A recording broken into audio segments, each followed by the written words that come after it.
өвчнөөс сэргийлье. Инхээ чи улаан бурхан өвчин гэж ямар өвчин байдгийг мэдэх үү? Мэдэхгүй, харин чи мэдэх үү?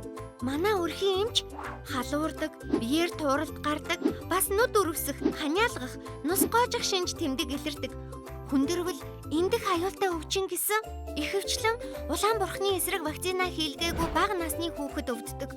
Бас том хүн ч гэсэн халдвар авч өвдөж болно гэсэн. Харин вакцина бүрэн хийлгэсэн хүүхэд энэ өвчнөөр өвдөхгүй гэсэн. Ээж намайг бага байхдаа улаан бурхны эсрэг вакцинд 2 удаа товлолын дагуу тариулсан гэсэн.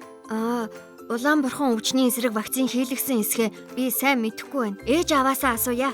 Бас олон улсад улаан бурхан өвчин их гарч байна гэсэн. Тийм болохоор ээж дүүд маань улаан бурхны эсрэг вакциныг өрхийн эмнэлэг дээрээ очиж хийлгэсэн. Хэрвээ чи хийлгээгүй бол вакцина хизээч нөхөж хийлгэж болно гэсэн шүү найзаа.